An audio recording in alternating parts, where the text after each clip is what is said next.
The first thing I heard was a hammer hitting my front door at 11:43 p.m. hard. Slow, like somebody wanted the whole lake to hear it. The sound echoed across the black water outside my mansion while rain tapped against the old windows I'd spent 6 months restoring with my own 2 hands. I killed the lamp beside my recliner and listened. Another hit. Bam. Then a man's voice yelled, "Official HOA notice." I stood up so fast the floorboards groaned under my boots. The smell of fresh pine stain and old lake water still hung in the air from the work I'd done earlier that evening. My dog Duke lifted his head near the fireplace and let out a low growl. Something felt wrong immediately. Real wrong. I grabbed the flashlight off the kitchen counter and opened the front door. Cold rain blew straight into my face. And there she was, Patricia Thornwell. White raincoat. Perfect blonde hair, even in the storm. Standing at the edge of my porch holding a thick folder against her chest like she'd been waiting years for this moment. Behind her sat 3 black SUVs with the Willow Lake Estates HOA logo on the doors, headlights glowing through the rain. One of the men near the curb was already hooking chains onto my old Ford pickup. My stomach tightened instantly. "What the hell are you doing with my truck?" I shouted. Patricia smiled. Not friendly. The kind of smile people use when they think they already won. "Mr. Holloway," she said softly, "you've ignored multiple notices regarding outstanding HOA dues dating back to 1974. I actually laughed for half a second because I thought it had to be some kind of joke. 1974? I stepped closer into the rain. This house wasn't even part of your HOA in 1974. Patricia slowly opened the folder. Raindrops rolled down the plastic covers on hundreds of papers inside. "According to our legal records," she said, "the debt transferred with the property." One of the tow truck chains clanked tight around my rear axle. Duke started barking behind me. My pulse hammered in my ears. Now let me explain something. I had bought this lakefront mansion 7 months earlier after it sat abandoned for almost 14 years. Broken windows. Rotten dock. Roof. Half collapsed.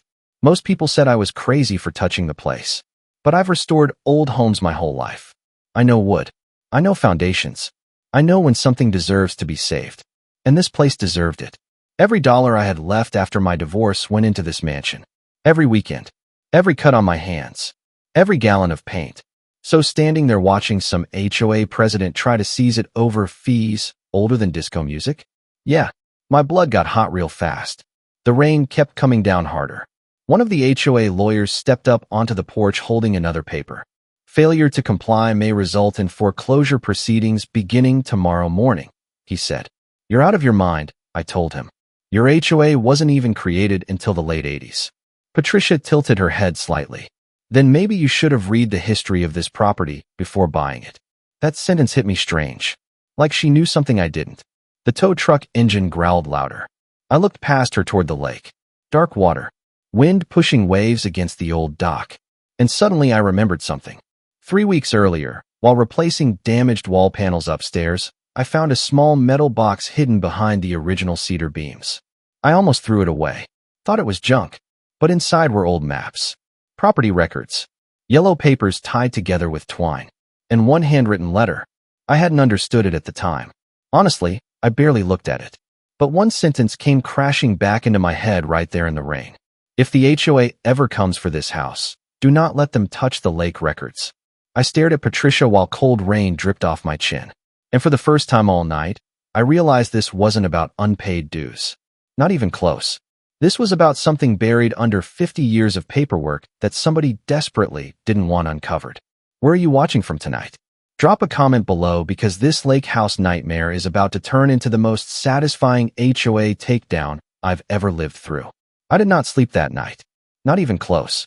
The rain finally stopped around 2 in the morning, but the sound of that tow truck chain dragging across my driveway kept replaying in my head long after the HOA people left.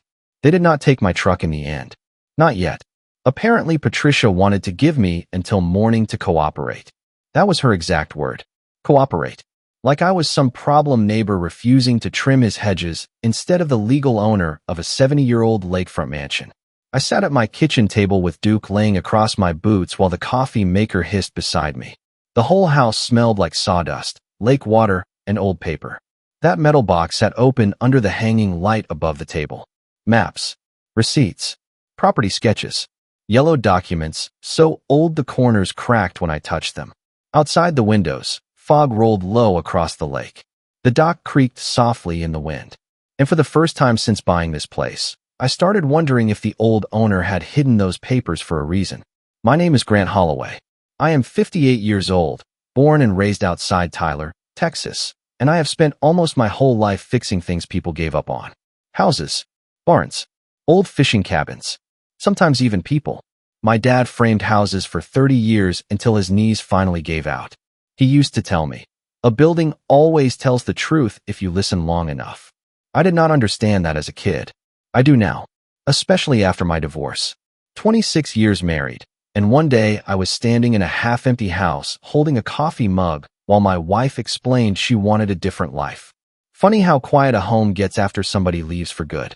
So when I found this mansion sitting empty at the edge of Blackwater Lake, something about it hit me right in the chest. Most folks saw a money pit. I saw a second chance. The place looked rough when I bought it. Roof leaking, mold in the upstairs hallway, raccoons living in the old boathouse. Half the windows boarded shut. But underneath all that damage was solid craftsmanship from another era. Thick cedar beams, hand-cut stone fireplace, real hardwood floors hidden under years of dirt and water stains. The kind of place built by men who measured twice because lumber cost money and pride mattered. I paid cash for it using almost everything I had left after selling my contracting business 2 years earlier. My son thought I was nuts. Dad, that place looks haunted, he told me the first time he visited. Honestly, he was not completely wrong. The first month here felt like living inside a ghost story. Pipes banging at night, wind howling through cracked window frames. One hallway upstairs always smelled faintly like cigar smoke even after I ripped out the carpets. But little by little, the mansion started coming back to life. I repaired every porch board myself, rebuilt the dock one plank at a time, sanded the kitchen cabinets for 3 straight weekends until my shoulders felt like somebody hit them with a baseball bat. And the crazy part? I loved every second of it, because every repair felt like proof that broken things could still matter again. Then came Patricia Thornwell. The first time I met her, she pulled into my driveway in a white Lexus while I was replacing rotten beams near the lakeside porch.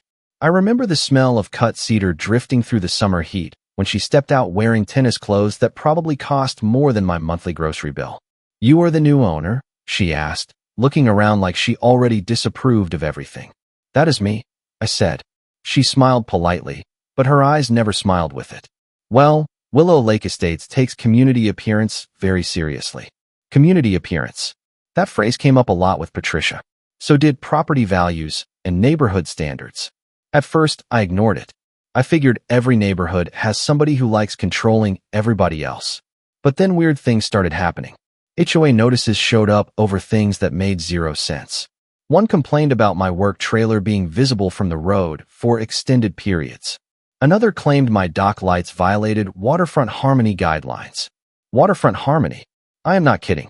Then Patricia started asking questions that felt strange. Questions about the mansion itself. Did the previous owner leave anything behind? Did you find old records in the house? Did the seller mention lake access agreements? At the time, I thought she was just nosy. Sitting there at my kitchen table that night with those old papers spread out in front of me, I realized something else. Patricia was not curious about the mansion. She was nervous about it. And that changed everything. The next morning started with the sound of boat engines outside my bedroom window. Not fishing boats either. Pontoon boats. Loud music. People laughing. I rolled out of bed thinking maybe tourists had wandered too close to the private shoreline. But when I pulled the curtains back, my jaw tightened immediately. 3 pontoon boats were tied up directly to my dock. My dock. Coolers stacked everywhere. Kids jumping into the water. Some guy in flip-flops standing on the railing with a beer in his hand like he owned the place. The smell of gasoline from the boat motors drifted through the morning air while Duke barked like crazy downstairs. I threw on my jeans and headed outside fast. The old dock creaked under my boots as I walked toward them. "Morning," I called out. "You folks got the wrong property." A woman sitting under a blue umbrella looked confused. "No, we do not," she said. "The marina office told us this dock is community access." Community access. There were those words again. I looked up toward the subdivision across the lake. Sure enough, Hanging near the marina entrance was a brand new wooden sign that read Willow Lake Community Shoreline Access. An arrow pointed straight toward my property. My blood pressure spiked instantly. "Who told you this was public?" I asked. A guy near the cooler shrugged. "The HOA office. We paid for weekend lake access passes." I stared at him for a second. Then I looked back at the mansion sitting above the shoreline. Fresh paint glowing in the morning sun. New shutters. Restored stone chimney. 6 months of work. 6 months of money. And now strangers were treating my backyard like a resort marina. "All right," I said calmly. "I am not blaming you folks. But this dock is private property. You need to move the boats." Most people apologized immediately. One couple even looked embarrassed. But before anybody could leave, another voice cut across the water behind me. "Actually, Grant, they are allowed to be here." Patricia Thornwell. Of course. She walked down from the side trail wearing sunglasses and carrying one of those giant insulated coffee cups. 2 HOA board members followed behind her like security guards. The smell of expensive perfume mixed with lake water as she stepped onto my dock without asking. "This shoreline has been designated shared waterfront space since 1989, she announced. "Your refusal to cooperate is becoming a serious community issue." I laughed once. "Short, sharp, funny," I said. "Because the county deed in my safe says otherwise." Patricia's smile froze for half a second, just long enough for me to notice. Then it came right back. "Grant," she said softly, "I really think you should stop digging through old paperwork and settle this before legal costs become unpleasant." There it was again. Another warning about the records. Not the dock. Not the boats. The records. One of the HOA men stepped forward holding a clipboard. "Sir, the association also needs access to inspect your seawall and boathouse." "No," I said immediately. "Absolutely not." He frowned like he was not used to hearing that word. Patricia crossed her arms slowly. "You are making this harder than it needs to be." "No," I told her. "You are trying to convince people my property belongs to your HOA." For the first time since meeting her, Patricia stopped pretending to be friendly. The mask slipped. Just a little.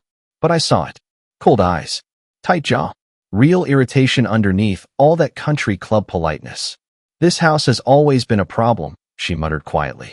That sentence hit me harder than she realized. Always been a problem. Meaning before me. Before the unpaid dues story. Before the dock issue. This fight had started years ago. Maybe decades ago. The people on the boats looked uncomfortable now. One older man climbed back onto his pontoon and whispered to his wife, "I think we got lied to." Exactly. Patricia noticed the mood changing immediately. "Everybody relax," she said loudly. "This is just a temporary misunderstanding." But I could feel it now. She was losing control of the situation. And people like Patricia hate losing control more than anything. After the boats finally pulled away, I stood alone on the dock staring at the water while wind pushed little waves against the wood pilings. Duke sat beside me quietly. Then I noticed something strange near the base of the boathouse. A small metal plate, half hidden under years of algae and rust. I crouched down and wiped it clean with my sleeve. The engraving underneath made my stomach drop. Blackwater Conservation Trust. Established 1968. Not HOA property. Not community shoreline. A conservation trust. My pulse started hammering again. Because suddenly Patricia's panic made perfect sense. If that trust still legally existed, then everything the HOA claimed about this lake could fall apart overnight. That metal plate stayed in my head all day. Blackwater Conservation Trust. Established 1968. I must have read those words 20 times while sitting at my kitchen table with old documents spread everywhere around me.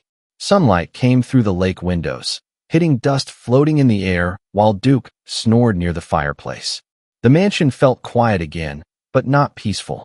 More like the kind of silence before a storm hits. I kept comparing the dates in the papers from the metal box with the documents Patricia shoved in my face the night before. Nothing lined up. According to her HOA paperwork, the property supposedly joined the community lake system in 1974. But according to these older records, the mansion and shoreline belonged to a protected private trust years before that. That matters more than most people realize. See, if land belongs to a trust, an HOA cannot just absorb it because they feel like it. There has to be legal transfer paperwork, signatures, recorded filings, county approval, real documents. And I had not seen a single one yet. Around noon, I drove into town. The old Ford rumbled down the Tulane Road with sawdust still scattered across the passenger floor from my last hardware run. I headed straight to the county clerk office. The place smelled exactly how every county office in Texas smells. Old paper, burnt coffee, air conditioning that barely works.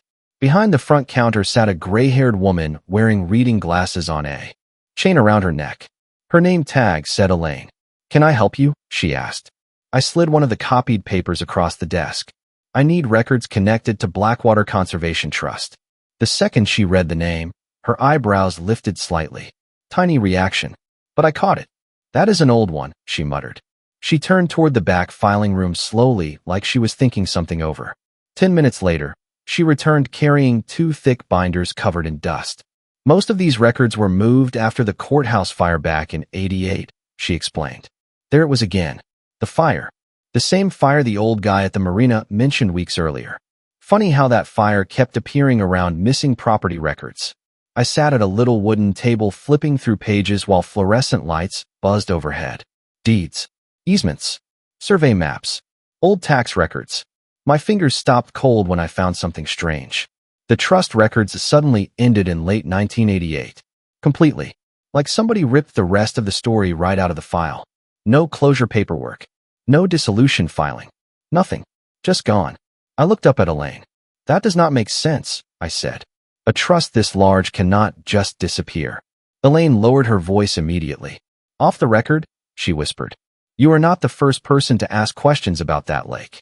The room suddenly felt smaller. "What do you mean?" She glanced around the office before answering. A lot of wealthy people moved into Willow Lake estates in the early 90s. Big money. Developers. Real estate groups. There were lawsuits for years over shoreline access. "And the trust?" I asked. Elaine hesitated. "Some folks around here believe the trust never legally ended." The air conditioner hummed loudly above us while those words sank in. Because if she was right, Patricia and the HOA might not actually control the lake at all, which meant every dock permit, marina fee, and lake access charge they collected could be illegal. Millions of dollars over decades. My stomach tightened hard. Then Elaine said something that really made my skin crawl. "You should also know your mansion has changed owners 6 times since 1991. 6. I frowned. The realtor told me it sat abandoned most of that time. "It did," she said quietly. "Nobody stayed long." "Why?" Elaine gave me a look over the top of her glasses. Every owner who started asking questions about the shoreline ended up selling. The fluorescent lights buzzed louder somehow.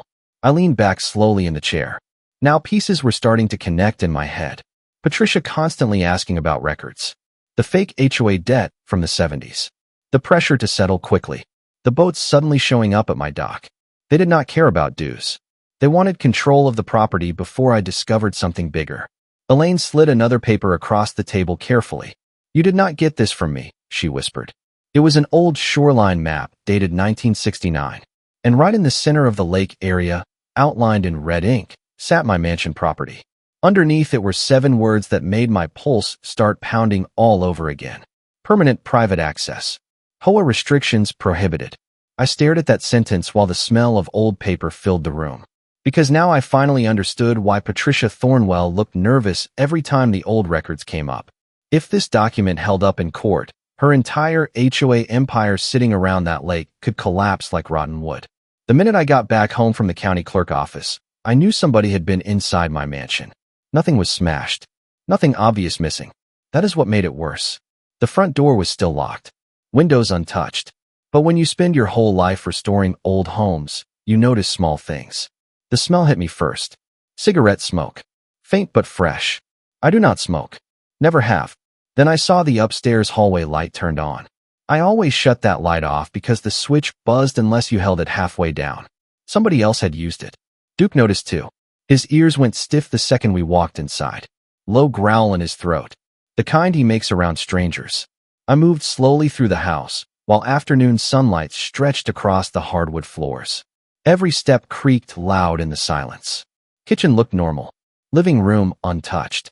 But upstairs, the guest bedroom door stood slightly open. My stomach tightened immediately because that was the room where I had hidden the metal box and old records. I pushed the door open carefully. Papers everywhere. Drawers pulled out. Mattress half off the bed frame. Somebody had searched the room fast and sloppy. But the metal box was still there, hidden exactly where I left it inside the old wall cavity behind the cedar paneling. Whoever came in did not find it. I sat down hard on the edge of the bed, heart pounding. Because now I knew for sure. Patricia was scared. Scared enough to break into a 70-year-old mansion looking for paperwork. Duke sniffed around near the window and barked once. The screen was bent outward slightly. Whoever came in used the side porch roof to reach the second floor. I walked back downstairs trying to think clearly. Angry people make mistakes. Calm people win lawsuits. My father drilled that into my head growing up. So instead of calling Patricia screaming like she probably expected, I started documenting everything. Photos of the bent screen. Boot prints near the porch roof. Cigarette ash on the upstairs floor. Timestamps. Measurements. Every detail. Then I called the sheriff department. Deputy Collins arrived about 40 minutes later in a dusty tan cruiser. Older guy. Probably early 60s. Smelled like black coffee and leather seats. He walked through the house slowly while writing notes on a small pad. Anything missing? He asked. Not that I can tell. You got enemies? I laughed once at that. Depends how much you know about homeowners associations. He smirked slightly. Say no more. We stepped onto the back porch overlooking the lake while cicadas screamed in the trees. I explained everything. The fake dues. The shoreline dispute. The trust records. Collins listened quietly the whole time. Then he leaned one elbow against the railing and sighed. Off the record, he said. You were poking around something folks in this county stopped talking about years ago. What happened here? I asked. He stared out toward the marina across the water. Money happened. The wind pushed across the lake, carrying the smell of algae and boat fuel. Collins lowered his voice. Back in the late 80s, developers wanted full control of this shoreline. Private marina rights. Luxury homes. Country club stuff. Problem was, your property sat right in the middle of the lake access routes. My chest tightened. Because of the trust? He nodded slowly. That mansion was never supposed to be part of the subdivision. Old man who owned it fought the developers hard. What old man? Walter Grayson, last trustee before the records disappeared. That name hit me immediately because I had seen it inside the metal box on several old documents. Collins looked back toward me carefully. Grayson claimed somebody forged shoreline transfer papers right before the courthouse fire. Somebody. Collins gave me a tired look. Grant, around here people with money rarely leave fingerprints.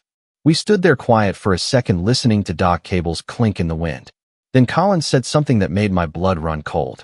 Walter Grayson died 6 months after filing his complaint. I stared at him. What happened? Officially, Collins shrugged. Heart attack. Officially. That word hung in the air, ugly and heavy. He handed me a small business card before leaving. Install cameras, he said, and keep copies of every document somewhere besides this house. After he drove away, I sat alone at the kitchen table again while evening shadows filled the mansion. I spread out the shoreline map Elaine gave me beside the old trust records from the metal box. Piece by piece, the picture became clearer. The HOA had spent decades trying to bury ownership records connected to this lake. And now that I accidentally found proof the trust still mattered, they were panicking. Then I noticed something I missed before. Tiny writing near the bottom corner of the 1969 shoreline map. A storage reference number. County Archive, Vault B, 12. My pulse kicked hard again. Because if that archive box still existed somewhere, there might be original records the HOA never destroyed. I was standing outside the county archive building at 7:30 the next morning when I realized just how deep this thing really went. The place looked more like an abandoned middle school than a government records center. Brown brick walls, rust stains under the windows, a faded county seal hanging crooked above the front doors. The parking lot smelled like wet asphalt from overnight rain, and somewhere nearby somebody was cutting grass because the air carried that fresh green smell mixed with gasoline. I sat in my truck, gripping the steering wheel for a second before going inside. Because if Archive Vault B, 12 still existed, then somebody had either forgotten about it or hidden it on purpose. Inside, the building was freezing cold. Old fluorescent lights buzzed overhead while giant ceiling fans turned slow enough to barely matter. A skinny guy at the front desk looked up from a crossword puzzle. "Can I help you?" he asked without much interest. I slid the storage reference paper across the counter. "Looking for Archive Box B, 12. His eyes moved across the paper casually at first. Then he frowned. Tiny reaction. Same thing Elaine did. Hold on, he muttered. He disappeared into the back room for almost 15 minutes. I could hear metal shelves rattling somewhere deep in the building. Finally, he returned, pushing a gray rolling cart with a dusty banker box sitting on top. B12 stamped across the side in faded black ink. My pulse kicked up immediately. The guy parked it beside me. You cannot remove originals from the room, he said. And honestly, I am surprised this thing is even here. Why? I asked. He shrugged. A lot of lake records vanished after the courthouse fire. There was that fire again. I waited until he walked away before opening the box. Dust puffed into the air instantly. The smell hit me hard. Old paper. Mildew. Time. Inside sat dozens of folders tied with brittle red string. Survey maps. Property transfers. Legal complaints. My fingers moved faster the deeper I got. Then I found it. A thick manila envelope labeled Blackwater Shoreline Dispute, Private. My heart started pounding so loud I could hear it in my ears. I opened the envelope carefully. The first thing inside was a typed complaint filed by Walter Grayson in October 1988. He claimed developers connected to Willow Lake Estates attempted to fraudulently absorb Conservation Trust property into the new subdivision during rezoning approvals. Attached behind it sat copies of shoreline maps with handwritten notes all over them. And right in the center of one page was a name that stopped me cold. Patricia Thornwell. Not as HOA president. As a licensed real estate agent working for Blackwater Development Group in 1988. I stared at the page for a solid 10 seconds. Patricia had been involved from the very beginning, before the HOA even officially existed, which meant this was never some neighborhood dispute. This was a 40-year land grab. My stomach turned hard. Then I found the real bombshell. A signed legal agreement between Blackwater Conservation Trust and the county dated June 1968. I read every line twice just to make sure I was not misunderstanding it. The trust permanently protected the mansion's shoreline and dock access from any future subdivision authority. Forever. No HOA control. No shoreline restrictions. No community fees. Ever. My hands actually started shaking a little holding the paper. Because if this agreement was valid, Patricia and the HOA had been illegally collecting lake access fees from residents for decades while pretending they owned waterfront authority they never legally had. Millions of dollars. Maybe more. Suddenly footsteps echoed behind me. I looked up fast. Patricia Thornwell stood at the end of the archive aisle wearing a cream-colored jacket and dark sunglasses even though we were indoors. My blood went cold instantly.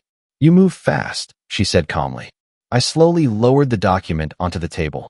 Funny, I replied. I was about to say the same thing. She glanced down at the papers in front of me, and for the first time since meeting her, she looked genuinely nervous. Not annoyed. Not smug. Nervous. Grant, she said quietly. You do not understand what you are stepping into. No, I told her. I think I finally do. The fluorescent lights hummed loudly above us while neither of us moved. Then Patricia leaned closer and lowered her voice. People built their entire lives around this community. Homes, businesses, retirement savings. If those records go public, it could destroy property values around the entire lake. There it was. Not truth. Not legality. Money. Always money. So you forged dues claims against my house? I asked. You broke into my mansion looking for documents? Her jaw tightened immediately. You cannot prove any of that. I noticed something then.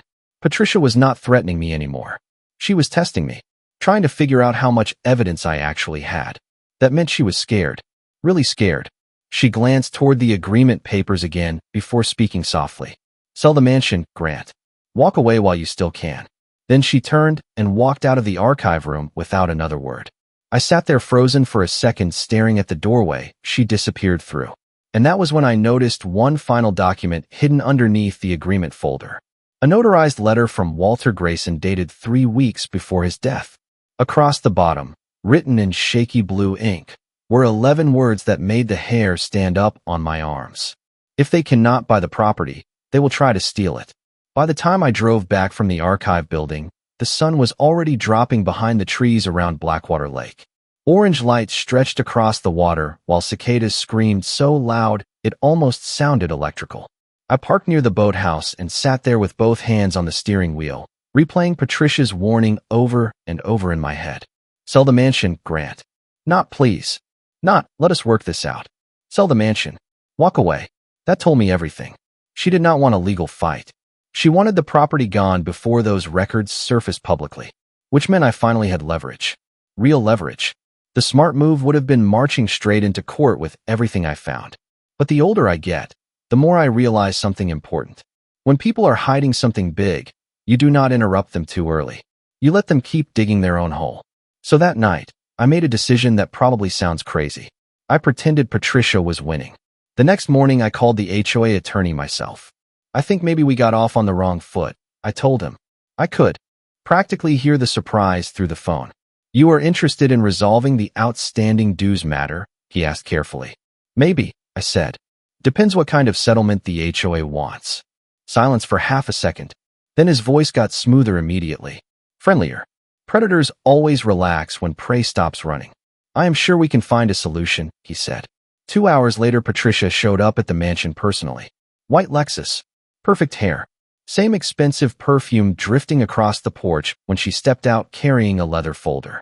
But this time her smile looked different. Relaxed. Like she thought she finally had me cornered. Smart decision, she said while looking around the restored living room. Litigation can get ugly. I nodded slowly. I am tired, Patricia. Maybe this place is more trouble than it is worth. You should have seen the flash in her eyes when I said that. Tiny. Fast. But real. Victory. She sat down at my kitchen table while evening light reflected off the lake behind her. Duke stayed near my chair watching her carefully the whole time. Patricia opened the folder and slid several papers toward me. Settlement agreements. Property transfers. Confidentiality clauses. My eyes moved slowly across the pages while pretending not to notice the biggest thing sitting right in front of me. The HOA was rushing. Fast. They wanted immediate signatures. Immediate transfer authority. Immediate settlement approval. People only rush when they are scared of what tomorrow might bring. This would clear all outstanding debts, Patricia explained softly. You would avoid foreclosure entirely. I leaned back in my chair. You really want this mansion badly, huh? Her smile tightened slightly. The community needs stable shoreline management. There it was again. Community. Always community. Funny how people use that word while trying to take property that does not belong to them. Mind if I think about it overnight? I asked. Patricia hesitated. Just for a second. Of course, she answered. But I would not delay too long. After she left, I immediately got to work. Every conversation from that point forward got documented. Calls recorded legally. Under Texas one-party consent laws. Emails archived. Settlement drafts copied. Because once people think they have already won, they get sloppy. And Patricia got sloppy fast. 3 days later, another HOA email arrived demanding emergency shoreline inspection rights due to liability concerns. Then came a revised settlement offer reducing the fake dues amount by almost $200,000 overnight. Think about that for a second. They claimed I legally owed those fees for 50 years. Yet suddenly they were willing to slash the amount almost in half if I signed quietly. That is not how legitimate debt works. That is how panic works. Then came the biggest mistake of all. One of the HOA board members accidentally sent me an internal email chain instead of Patricia. I almost missed it because it looked like routine paperwork at first. But halfway down the thread, one sentence practically jumped off the screen. If Holloway files the trust documents publicly, the marina easement revenue issue could trigger county review. I stared at those words while my coffee went cold beside me. Marina easement revenue issue. There it was. Proof. They knew the trust records threatened the marina money, which meant the HOA had likely been charging residents illegal shoreline fees for decades. Millions of dollars tied directly to fake authority over lake access they never legally owned. My pulse hammered harder the longer I read. Another email mentioned old shoreline transfer corrections completed after the 1988 courthouse fire.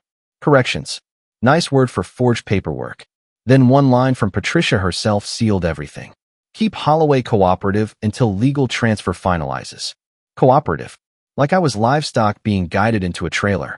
I leaned back slowly in my chair looking out at the lake through the kitchen windows. Wind moved across the dark water while dock cables clinked softly outside. Patricia thought she was manipulating some lonely old contractor too tired to fight back. What she did not realize was that every fake settlement, every rushed document, every nervous email was becoming evidence.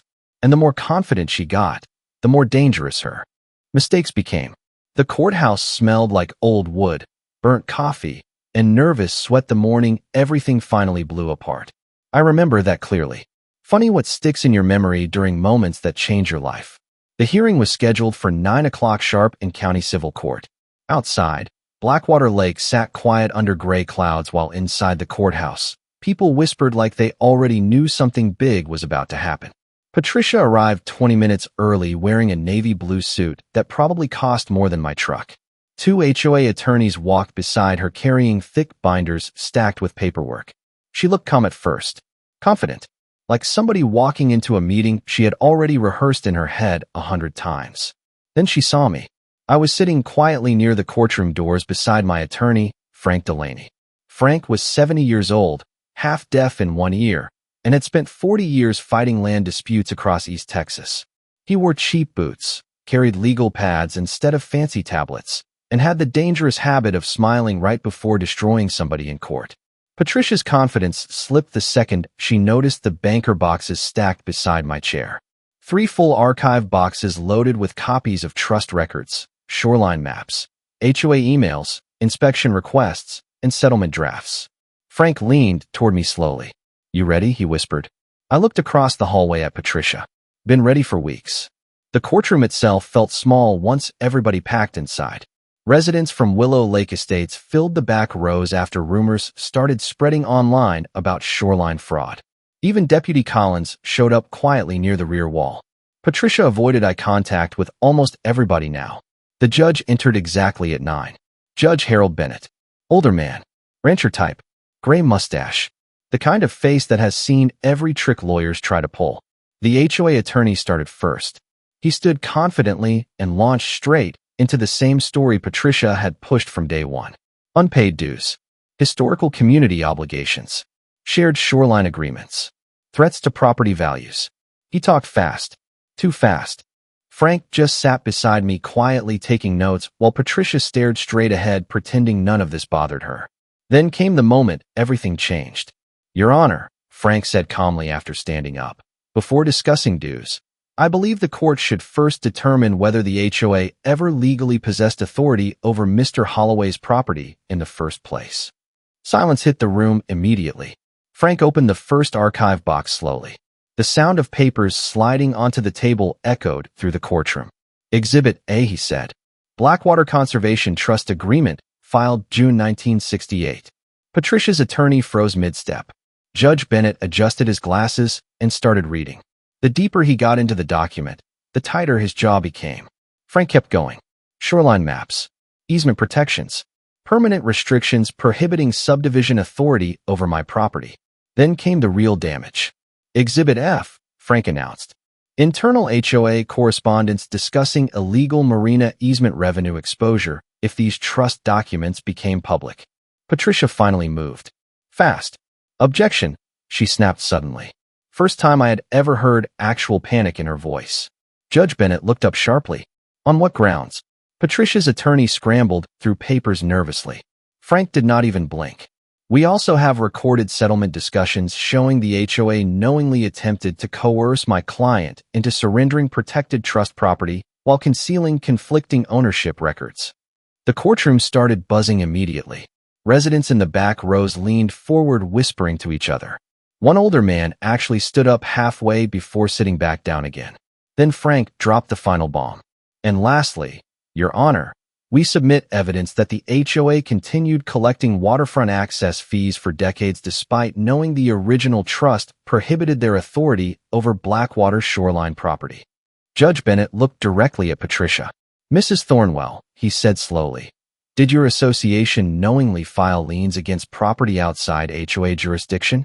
Patricia opened her mouth, closed it, opened it again. No answer. Came out. That silence said more than any lawyer could. Frank calmly slid one last document across the bench. Walter Grayson's notarized complaint from 1988 accusing Blackwater Development Group of forging shoreline transfer records after the courthouse fire. Patricia's face went completely pale when Judge Bennett read her name connected to the development company. "You were involved in these original transactions?" he asked. I was a junior agent, Patricia answered quietly. I followed instructions. Wrong answer. The courtroom exploded into whispers again, because suddenly this was not about neighborhood dues anymore. This was about 40 years of hidden property manipulation sitting under one of the wealthiest lake communities in East Texas. Judge Bennett removed his glasses slowly and rubbed his forehead. This court is immediately suspending all foreclosure actions and HOA liens against Mr. Holloway's property, pending fraud investigation review. Patricia stared straight ahead, completely frozen now. Additionally, the judge continued, I am referring these records to the county attorney for examination regarding potential fraudulent filings and unlawful fee collection practices. One of the HOA board members sitting behind Patricia actually muttered, Oh my God. I will never forget that moment. Not because Patricia lost, not because the HOA panicked, but because after months of threats, fake notices, break-ins, and pressure, the entire thing finally collapsed under the weight of paper they thought nobody would ever read. 3 months later, Blackwater Lake looked completely different. Funny how fast power disappears once paperwork catches up to it. The giant HOA signs near the marina were gone. The fake shoreline notices disappeared. Even the security golf carts stopped cruising around like little suburban police units. Most mornings now, the lake sounded peaceful again. Just wind moving through the trees. Dock ropes tapping wood. Fishing boats starting up before sunrise. The way it probably sounded before greed got involved. I was out on the dock one evening replacing the last warped board near the boat lift when my phone buzzed in my pocket. Frank. Delaney. You sitting down? He asked the second I answered. Depends how expensive this conversation is. Frank laughed. County finalized the preliminary findings this morning. HOA collected unauthorized marina and shoreline fees for almost 30 years. I leaned back against the railing slowly while sunset reflected orange across the water. How bad? Bad enough that 3 board members resigned already. Patricia included. I stayed quiet for a second listening to lake water slap against the dock posts. What happens now? Class action attorneys are circling already, Frank said. And the county froze several HOA financial accounts pending investigation. There it was. The sound of an empire cracking apart one legal filing at a time. No explosions. No screaming matches. Just records. Dates. Signatures. Truth. Honestly, that was the strangest part of this whole thing. Patricia spent months acting untouchable. Like money and confidence made her bulletproof. But in the end, all it took was one old archive box nobody bothered to destroy. After hanging up with Frank, I sat down at the edge of the dock while Duke stretched out beside me. The air smelled like cedar and lake water. Across the shoreline, a few residents waved at me now when they passed by in boats. That never happened before the court hearing. Turns out people get friendlier once they realize you were telling the truth the whole time. One older couple even stopped by the mansion a week earlier carrying a peach pie and an apology. We believe the HOA, the husband admitted awkwardly while standing on my porch. Guess we should have looked closer ourselves. That sentence stuck with me. Because honestly, that is how people lose rights in the first place. Somebody in authority says something confidently enough, and everybody else stops checking. Patricia counted on that. Counted on nobody reading old agreements. Counted on nobody questioning missing records after the courthouse fire. Counted on fear. Most bullies do. But paper has a funny way of surviving longer than arrogance. The mansion itself finally felt alive again too. Real alive. Not haunted. Not tense. Just home. I finished restoring the upstairs balcony. Rebuilt the old stone fire pit near the shoreline. Even fixed the buzzing hallway light that used to drive me crazy every night. And one Saturday morning, while cleaning out the last storage room upstairs, I found something tucked behind an old bookshelf. A faded photograph of Walter Grayson standing beside the lake in 1987, holding a fishing pole and smiling at the camera. On the back, written in blue ink, were 6 simple words. Protect the lake from the greedy. I sat there staring at that photo for a long time. Because suddenly I understood why he fought so hard all those years ago. This place was never supposed to belong to an HOA. It belonged to the people who respected it. The people who took care of it instead of squeezing money out of every square foot. About a week later, I saw Patricia one final time. Completely by accident. I was leaving the hardware store in town carrying a box of deck screws when her white Lexus pulled into the parking lot. She looked older somehow. More tired. The perfect confidence was gone. She noticed me standing there and froze for half a second. Then she walked over slowly. "You happy now?" she asked quietly. I looked at her for a moment before answering. "Honestly, I never wanted your job, Patricia. I just wanted my house." She glanced away toward the highway. "You do not understand how much money was tied into that lake." "No," I said calmly. "I understand exactly. That was the problem." She nodded once like she finally realized the game was over. Then she got back into her Lexus and drove away without another word. I stood there listening to traffic pass by while hot Texas wine moved through the parking lot. And you know what the craziest part is? None of this happened because I was powerful. I am not a judge, not a billionaire, not some genius investigator. I am just an old contractor who got stubborn enough to read the paperwork people hoped nobody would ever open. That is it. That is the whole secret. Because real power usually does not scream. It hides inside records, inside forgotten maps, inside old signatures buried under dust for 40 years.